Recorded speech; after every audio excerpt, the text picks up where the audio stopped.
Hello hi good morning. Traders അരീനയുടെ market പ്രിവ്യൂവിലേക്ക് ഏവർക്കും സ്വാഗതം. നിങ്ങളോടൊപ്പം ഞാൻ റഷീദ് തായ്ലാർ.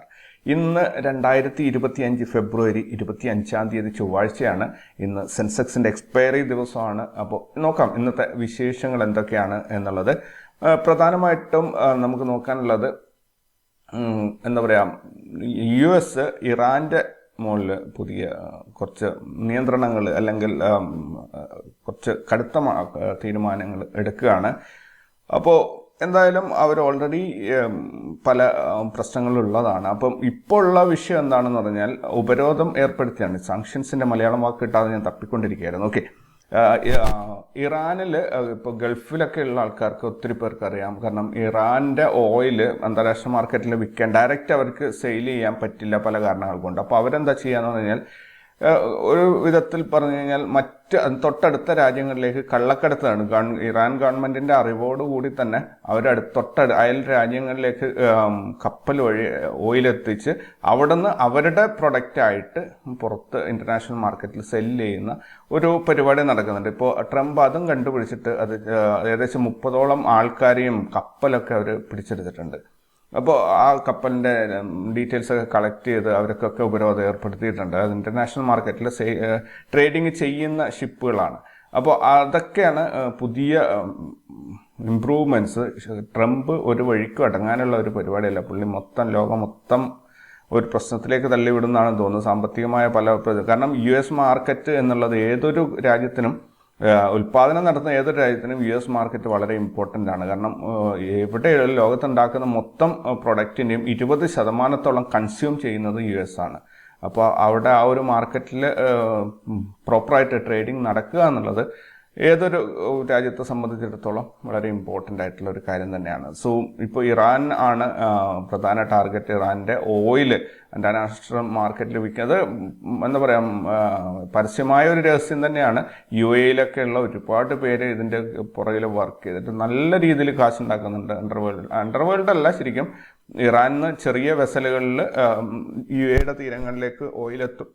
അവിടെ നിന്ന് അവർ അത് ട്രക്കുകളിലും പല രീതിയിൽ പല ഭാഗത്തേക്ക് ട്രാൻസ്പോർട്ട് ചെയ്തിട്ട് അവരത് ഷിപ്പുകളിലേക്കൊക്കെ ലോഡ് ചെയ്തിട്ട് പല രാജ്യങ്ങളിലേക്കും UAE എണ്ണയായിട്ട് അയക്കുന്ന രീതിയൊക്കെ ഉണ്ട്. ഓക്കെ, അതൊക്കെ അവിടെ വർക്ക് ചെയ്യുന്ന ആൾക്കാർക്ക് അറിയാം. അപ്പോൾ അങ്ങനെയുള്ള പരിപാടികൾക്കാണ് ഇപ്പോൾ ഒരു ഫുൾ സ്റ്റോപ്പ് വരുന്നത്. ദെൻ ഇന്നലെ വൈകുന്നേരം US മാർക്കറ്റ് റെഡിലായിരുന്നു. പിന്നീട് അത് റിക്കവർ ആയിട്ടുണ്ടായിരുന്നു. നെസ്ലെ അവരുടെ പ്രൊഡക്റ്റിൻ്റെ പ്രൈസുകൾ വളരെയധികം വർദ്ധിപ്പിക്കുന്ന ഒരു കാര്യം ചർച്ച ചെയ്തുകൊണ്ടിരിക്കുകയാണ് എന്നാണ് പറയുന്നത്. കാരണം റോ മെറ്റീരിയൽസിൻ്റെ വില വളരെയധികം വർദ്ധിച്ചിട്ടുണ്ട്. അതിൻ്റെ കൂടെ നിലനിന്ന് പോകണമെങ്കിൽ പ്രൈസ് വർദ്ധിപ്പിക്കണം എന്നാണ് നെസ്ലെ പറയുന്നത്. അതേപോലെ നമ്മുടെ മാർക്കറ്റിൽ നിഫ്റ്റിയിലാണെങ്കിൽ 22,422 സപ്പോർട്ട് ബ്രേക്ക് ചെയ്യുകയാണെങ്കിൽ മാർക്കറ്റ് ഇടിഞ്ഞു പോകാൻ സാധ്യതയുണ്ട് എന്നൊരു എക്സ്പേർട്ട് റിപ്പോർട്ട് ഇന്നലെ മണി കൺട്രോളിൽ കണ്ടു. സോ മിനിഞ്ഞാന്ന് ഒരു ദിവസം കണ്ടത് 22,000 തൊടില്ല, അതിനു മുമ്പേ തിരിച്ചു വരും എന്നൊരു എക്സ്പേർട്ട് പറഞ്ഞതാണ്. ഇന്നിപ്പം മറ്റൊരു എക്സ്പേർട്ട് പറഞ്ഞിരിക്കുന്നത് 22,422 പൊട്ടിക്കഴിഞ്ഞാൽ മാർക്കറ്റ് ഇടിഞ്ഞ് താഴെ പോകും എന്നാണ്. സോ നോക്കാം, നമുക്ക് എല്ലാവരും പറയുന്നത് കേൾക്കുക എന്നുള്ളത്. ഈ ചാനലിൽ പ്രത്യേകം ശ്രദ്ധിക്കേണ്ടത്, ഞാൻ എൻ്റെ അഭിപ്രായങ്ങളല്ല നിങ്ങളുടെ മുന്നിൽ ഷെയർ ചെയ്യുന്നത്. നിങ്ങൾക്കും എനിക്കും ഒരുപോലെ ഫ്രീ ആയിട്ട് അവൈലബിൾ ആയിട്ടുള്ള ന്യൂസുകൾ കളക്ട് ചെയ്തിട്ട് നിങ്ങളുടെ മുന്നിൽ പ്രസൻറ്റ് ചെയ്യുക എന്നുള്ളതാണ്. എൻ്റെ സ്വന്തം വ്യൂസോ കാര്യങ്ങളോ ഒന്നും ഇതിനകത്ത് ഇല്ല കേട്ടോ. അപ്പോൾ തീർച്ചയായിട്ടും അത് പ്രത്യേകം ശ്രദ്ധിക്കണം. അപ്പോൾ ഞാൻ ഇവിടെ വായിക്കുന്ന ഓരോ പോയിന്റ്സും പുറത്തുനിന്ന് കളക്ട് ചെയ്ത് തന്നെയാണ്. ദെൻ ഈ 2-3 സ്റ്റോക്കുകൾ മാർക്കറ്റ് ഇടിഞ്ഞ് താഴെ പോവുകയാണ്. പക്ഷെ എന്നാലും 2-3 സ്റ്റോക്കുകളിൽ ഹെവി ആയിട്ടുള്ള ട്രേഡിംഗ് വോളിയം, അതും പ്രത്യേകിച്ച് IT സെക്ടറിലൊക്കെ നല്ല രീതിയിലുള്ള ട്രേഡിംഗ് വോളിയം കാണാൻ സാധിച്ചിട്ടുണ്ട്. അതിൻ്റെ കാരണം എന്താണെന്നല്ല, TCS, SCL Tech, M&M തുടങ്ങിയ സ്റ്റോക്കുകളിൽ ട്രേഡിംഗ് വോളിയം നന്നായിട്ട് വരുന്നുണ്ട്. സോ IT സെക്ടറിൽ എന്തെങ്കിലും ഒരു മുന്നേറ്റത്തിന് സാധ്യതയുണ്ടോ എന്നുള്ളതാണ് ഞാൻ ആലോചിക്കുന്നത്. അതേപോലെ ചൈനീസ് ADR എന്ന് പറഞ്ഞാൽ അമേരിക്കൻ ഡെപ്പോസിറ്റ് റെസിപ്റ്റ്സ്, അതിൽ നല്ല രീതിയിലുള്ള ഒരു വീഴ്ചയാണ് കാണുന്നത്. അലിബാബയിലൊക്കെ 10% ഡ്രോപ്പാണ് വന്നിരിക്കുന്നത്. തീർച്ചയായിട്ടും ചൈനക്കാരെ US നിന്നും പുറത്തേക്കാക്കുന്ന എന്തെങ്കിലും കാര്യങ്ങളായിരിക്കും. എന്തായാലും അത് ട്രംപ് വന്നതോടുകൂടി കാര്യങ്ങൾ തലകുത്തി മറിയാണ്. ഫിനാൻഷ്യൽ മാർക്കറ്റിൽ നല്ല രീതിയിൽ എഫക്റ്റ് ചെയ്യുന്ന രീതിയിലാണ് പുള്ളിയുടെ ഓരോ കാര്യങ്ങളും വരുന്നത്. ചിലപ്പോൾ ഒരു മണ്ടൻ തീരുമാനമായിരിക്കാം, അല്ലെങ്കിൽ ആ രാജ്യത്തെ സംബന്ധിച്ചിടത്തോളം ഏറ്റവും മികച്ച ഒരു തീരുമാനമായിരിക്കും പുള്ളി ചെയ്യുന്നത്. എന്തായാലും പുള്ളി കച്ചവടക്കാരനാണ്, അതിനനുസരിച്ചിട്ടുള്ള കാര്യങ്ങളായിരിക്കും ചെയ്യുന്നത്. ഒരു ബിസിനസ് മൈൻഡ് സെറ്റോടു കൂടിയായിരിക്കും കാര്യങ്ങൾ ചെയ്യുന്നത്. വരും നാളുകളിൽ 1-2 മാസം കൊണ്ട് കൃത്യമായിട്ട് നമുക്ക് അറിയാനും സാധിക്കും. ഒന്നുകിൽ അവന്മാർ പാപ്പരായി പോവും, അല്ലെങ്കിൽ അവർ നല്ല രീതിയിൽ കയറി വരും. നോക്കാം എന്തായാലും. അതേപോലെ US ലേ ഓഫ് നടക്കുക, അതായത് ജോലിക്കാരെ ഒഴിവാക്കിക്കൊണ്ടിരിക്കുകയാണ് ഓരോ ഏജൻസികളും. പ്രത്യേകിച്ച് AI വന്നതോടുകൂടി ഈ ഒരു അപകടം മുന്നിലുണ്ട്. കാരണം പ്രത്യേകിച്ച് IT ഇൻഡസ്ട്രീസിൽ കോഡ് എഴുതാൻ, മുമ്പൊക്കെ തന്നെ കോഡ് എഴുതാനായിട്ട് ഒരുപാട് ആൾക്കാർ, ഐഡിയ പറഞ്ഞു കൊടുത്താൽ കോഡ് ക്രിയേറ്റ് ചെയ്യാൻ ആൾക്കാർ വേണമായിരുന്നു. ഇപ്പോൾ AI വന്നതോടുകൂടി അത് കംപ്ലീറ്റ്ലി പോയി.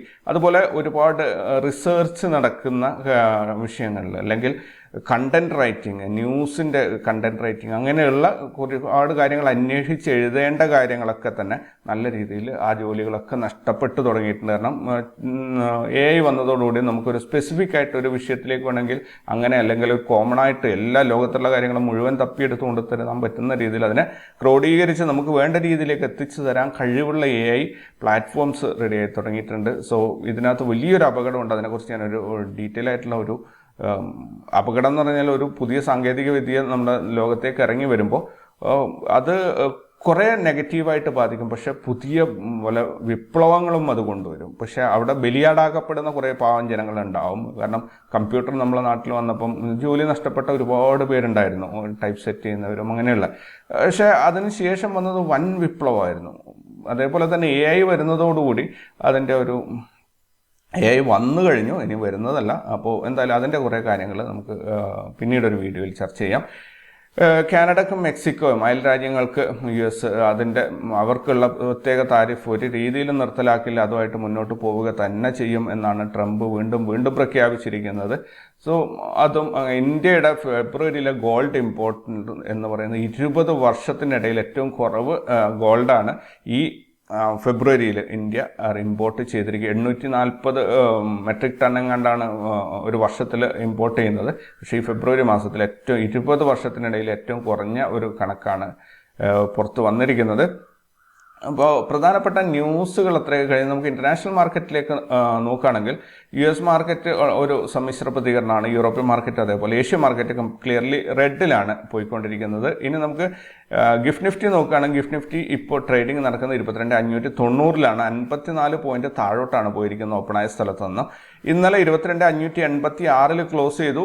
ഇന്ന് ഓപ്പൺ ആയിരിക്കുന്നത് 22,644 58 പോയിന്റ് ഒരു ഗ്യാപ്പ് അപ്പ് ഓപ്പണിംഗ് ആണ് ഇന്ന് കിട്ടിയത്. പക്ഷെ അതേപോലെ ഇന്നലത്തെ ക്ലോസിംഗിലേക്ക് മാർക്കറ്റ് ഇപ്പോൾ ഇറങ്ങിപ്പോയി എത്തിയിട്ടുണ്ട്.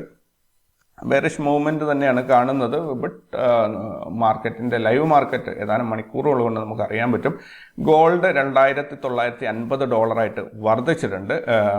ഇന്ത്യൻ രൂപയുടെ മൂല്യം 86.70 തന്നെ തുടരുകയാണ്. അത് കൂടുകയോ കുറയോ ചെയ്തിട്ടില്ല. ദെൻ ഗ്ലോബൽ ഇവൻസിലേക്ക് നോക്കുകയാണെങ്കിൽ കൊറിയയിൽ ഇൻട്രസ്റ്റ് റേറ്റ് ഡിസിഷൻ, ജർമ്മനിയിൽ GDP growth rate year on year. Then ഇന്ന് റിസൾട്ട് അനൗൺസ് ചെയ്യാനുള്ള കമ്പനികൾ സ്പൈസ് ജെറ്റ്, റെയിൻ ഇൻഡസ്ട്രീസ്, ഈ 2 മാത്രമാണ്. കുറച്ചധികം കമ്പനികളുണ്ട്, പക്ഷെ അതൊന്നും വലിയൊരു മേജർ സ്റ്റോക്കുകളല്ല, ഏതെങ്കിലും ഒരു ഇൻഡെക്സിൽ ലിസ്റ്റ് ചെയ്ത കമ്പനികളൊന്നും അല്ല. അതുകൊണ്ട് തന്നെ ഞാനത് അവോയ്ഡ് ചെയ്തതാണ്. ദെൻ F&O ബാനിൽ വന്നിരിക്കുന്നത് Chambal Fertilise, Manappuram Finance. Future and options trade ചെയ്യുന്നവർക്കാണെങ്കിൽ ഇത് വളരെ ഇമ്പോർട്ടൻ്റ് ആയിട്ടുള്ള ഒരു ഡാറ്റ ആയിരിക്കും. ദെൻ ഇന്നലത്തെ ഇൻസ്റ്റിറ്റ്യൂഷണൽ ആക്ടിവിറ്റീസ് നോക്കുകയാണെങ്കിൽ ഫോറിൻ ഇൻസ്റ്റിറ്റ്യൂഷൻസ് ഇന്നലെ 6,286 കോടിയുടെ സെല്ലിംഗ് ആണ് ചെയ്തത്. ഡൊമസ്റ്റിക് ഇൻസ്റ്റിറ്റ്യൂഷൻസ് ആണെങ്കിൽ 5,185 കോടിയുടെ ബൈയിങ്ങും ആണ് ചെയ്തത്. മൊത്തത്തിൽ 1,101 കോടിയുടെ നെറ്റ് വിഡ്രോവലാണ്, അല്ലെങ്കിൽ മാർക്കറ്റിൽ ഒരു സെല്ലിംഗ് ആണ് ഇന്നലെ കാണപ്പെട്ടത്. അതിനനുസരിച്ച് മാർക്കറ്റ് മൂവ് ചെയ്തിട്ടുണ്ട് എന്നാണ് എനിക്ക് മനസ്സിലാക്കാൻ പറ്റുന്നത്.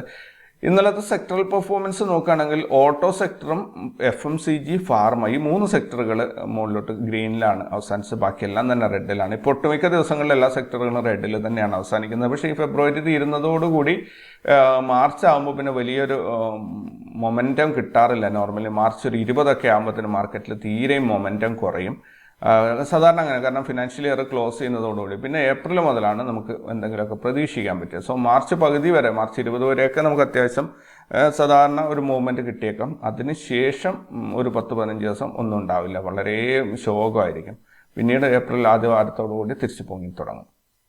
ദെൻ ETF-ൻ്റെ പെർഫോമൻസ് നോക്കുകയാണെങ്കിൽ ഫാർമ ബീസ്, ഗോൾഡ് ബീസ്, ഓട്ടോ ബീസ്, ഈ 3 ബീസ് ഗ്രീനിലാണ് അവസാനിച്ചത്. ബാക്കി 3 റെഡിലാണ്. ഞാൻ ഈ ബീസിൻ്റെ ഇത് പറയുന്നത് ലോങ് ടേം ഇൻവെസ്റ്റ് ചെയ്യുന്ന ആൾക്കാരൊക്കെ ഇത് ക്ലിയർലി മോണിറ്റർ ചെയ്യുന്ന ഇൻഡെക്സ് ബീസിൽ ലോങ് ടേമിലേക്ക് ഇൻവെസ്റ്റ് ചെയ്യുന്നതും വളരെ നല്ലൊരു പരിപാടിയാണ്. പക്ഷെ എന്താ പറയുക, ഇത് ഡെയിലി മോണിറ്റർ ചെയ്യുക, ഇതിനനുസരിച്ച് മാർക്കറ്റിൽ അഡ്ജസ്റ്റ്മെൻറ്റ് ചെയ്യാന്നൊക്കെ ഉള്ളത് അവർക്കൊരു ബുദ്ധിമുട്ടുള്ളൊരു കാര്യമാണ്. അപ്പോൾ അതിന് വേണ്ടിയിട്ടാണ് ഞാൻ ഈ ഒരു സെഗ്മെൻറ്റ് ഇതിൽ ഇൻക്ലൂഡ് ചെയ്തിട്ടുള്ളത്. ദെൻ നിഫ്റ്റിയുടെ ഇന്നലത്തെ പെർഫോമൻസ് നോക്കുകയാണെങ്കിൽ ഇന്നലെ നിഫ്റ്റി ക്ലോസ് ചെയ്ത് 22,668 ഓപ്പണായ സ്ഥലത്ത് നിന്ന് 58 പോയിന്റ്, അഥവാ 0.26% ഒരു ഗ്രോത്താണ് ഇന്നലെ കിട്ടിയത്. ദെൻ ഈ ആഴ്ച ഇതുവരെ ഇന്നലെ ഫസ്റ്റ് ഡേ ആയിരുന്നു, ഇന്ന് സെക്കൻഡ് ഡേ, 58 പോയിന്റിൻ്റെ ഒരു മുന്നേറ്റമാണ് ഇതുവരെയും കിട്ടിയത്. ഈ മാസത്തിൽ ഫെബ്രുവരി മാസത്തിൽ 628 പോയിന്റിൻ്റെ ഒരു നഷ്ടത്തിലാണ് നിഫ്റ്റി പോയിക്കൊണ്ടിരിക്കുന്നത്. ദെൻ മറ്റ് ഇൻഡെക്സുകൾ നോക്കുകയാണെങ്കിൽ എല്ലാം തന്നെ ഗ്രീനിലാണ് ഇന്നലെ അവസാനിച്ചിട്ടുള്ളത്. ദെൻ നിഫ്റ്റി ഇന്നത്തേക്കുള്ള ഡാറ്റ നോക്കുകയാണെങ്കിൽ PCR വരുന്നത് 0.6 ഹയസ്റ്റ് കോള് വന്നിരിക്കുന്നത് 23,000 1,60,00,000. ഹയസ്റ്റ് പുട്ട് വന്നിരിക്കുന്നത് 22,500 1,08,00,000. ഇന്ത്യ വിക്സ് 14.53 വന്ന് നിൽക്കുന്നത്. സ്പോട്ട് പ്രൈസ് 22,668 ക്ലോസ് ചെയ്തിരിക്കുന്നത്. ഇന്നത്തെ CPR 22,643, 618, 593. സാധാരണ നോർമൽ CPR ആണ്. ദെൻ ഇന്നത്തെ ബ്രേക്ക്ഔട്ട് സോൺ എന്ന് പറയുന്നത് 22,626, 607 എന്നുള്ള ഒരു 19 പോയിന്റിന്റെ ഒരു ഗ്യാപ്പാണ്. 22,626 കട്ട് ചെയ്ത് മുകളിലോട്ട് പോവുകയാണെങ്കിൽ 22,843 വരെ മാർക്കറ്റ് പോയേക്കാം. ഇനി അതല്ല 22,607 കട്ട് ചെയ്ത് താഴോട്ട് ഇറങ്ങുകയാണെങ്കിൽ 22,493 വരെയും മാർക്കറ്റ് ഇറങ്ങി പോകാനുള്ള സാധ്യതയുണ്ട്. സോ സേഫായിട്ട് നല്ല രീതിയിൽ ട്രേഡ് ചെയ്യുക, പ്രോഫിറ്റബിൾ ആവാൻ വേണ്ടിയിട്ട് ശ്രമിക്കുക. മാർക്കറ്റിൽ കാശ് പോകാനാണ് സാധ്യത കൂടുതലും. അതുകൊണ്ട് തന്നെ മാർക്കറ്റിൽ നിന്നും കാശ് എടുക്കാൻ വേണ്ടി ശ്രമിക്കുക. ചെറിയ പ്രോഫിറ്റ് ആണെങ്കിൽ അത് ബുക്ക് ചെയ്ത് അങ്ങ് മാറാൻ ശ്രമിക്കുക. ഒരു ദിവസം നമുക്ക് ചെറുതോ വലുതോ എന്നില്ല, പ്രോഫിറ്റിൽ അവസാനിക്കുക എന്നുള്ളത് ഭയങ്കര ഇമ്പോർട്ടൻ്റ് ആയിട്ടുള്ള കാര്യമാണ്. ഒരു നോർമൽ സൈക്കോളജി വെച്ചിട്ട് ട്രേഡിങ്ങിൽ അങ്ങനെ ക്ലോസ് ചെയ്യുക എന്നുള്ളത് ഭയങ്കര ബുദ്ധിമുട്ടാണ്, നടക്കാത്തൊരു കാര്യമാണ്. സോ നിങ്ങൾ രാവിലെ തന്നെ പ്രോഫിറ്റ് കാണുന്നുണ്ടെങ്കിൽ, അതായത് ബ്രോക്കറേജും കഴിഞ്ഞിട്ട് നിങ്ങൾ ഇൻവെസ്റ്റ് ചെയ്ത പണവും ബ്രോക്കറേജും കഴിഞ്ഞ് ബാക്കിയുള്ളത് പ്രോഫിറ്റ് എന്ന് നമുക്ക് പറയാം. അങ്ങനെ വരികയാണെങ്കിൽ അങ്ങനെ പ്രോഫിറ്റ് കാണുമ്പോൾ തന്നെ നിങ്ങൾ സ്റ്റോപ്പ് ചെയ്യുക. പ്രോഫിറ്റ് വളരെ മിനിമം ആയി പോകരുത്. പക്ഷെ ഒരു ട്രേഡിൽ ക്ലോസ് ചെയ്യുമ്പോൾ നിങ്ങൾ ഗ്രീനിൽ ക്ലോസ് ചെയ്തിട്ടുണ്ടെങ്കിൽ ആ ഗ്രീനിൽ തന്നെ അങ്ങ് അവസാനിപ്പിക്കാൻ ശ്രമിക്കുക. പിന്നീട് വീണ്ടും അതിലേക്ക് പോയി വീണ്ടും ട്രേഡ് എടുത്ത് അങ്ങനെ വലിച്ചു ഒത്തിരി കൊണ്ടുപോകാതിരിക്കുക. എല്ലാ ദിവസവും പ്രോഫിറ്റിൽ ക്ലോസ് ചെയ്യുക എന്നുള്ളത് സൈക്കോളജി അല്ലെങ്കിൽ ഒരു ഇമോഷണൽ അത്രയും സ്ട്രെങ്ത് ഉള്ള ആൾക്കാർക്ക് മാത്രം സാധിക്കുന്നതാണ്. അല്ലാത്തവർക്ക് പലപ്പോഴും കൈവിട്ടു പോകും, ട്രേഡ് കയ്യിൽ നിന്ന് പോകും, കാശ് മുഴുവൻ വൈപ്പൗട്ടായി പോകും. സോ ശ്രദ്ധിക്കുക, നല്ല സുരക്ഷിതമായി ട്രേഡ് ചെയ്യുക. എല്ലാവർക്കും പ്രോഫിറ്റബിൾ ആയ ദിവസം ആയിരിക്കട്ടെ എന്ന് ഞാൻ ആശംസിക്കുന്നു. അതുപോലെ നമ്മുടെ ഗ്രൂപ്പുകളിൽ ജോയിൻ ചെയ്യാൻ താല്പര്യമുണ്ടെങ്കിൽ ലിങ്ക് ഡിസ്ക്രിപ്ഷനിലുണ്ട്. ജോയിൻ ചെയ്യാൻ ഒരുപാട് ഓഫേഴ്സും കാര്യങ്ങളൊക്കെ നടക്കുന്നുണ്ട്. അപ്പോൾ എല്ലാവർക്കും നല്ലൊരു ദിവസം നേരുന്നു. Thank you very much. വീണ്ടും നാളെ കാണാം. Thank you.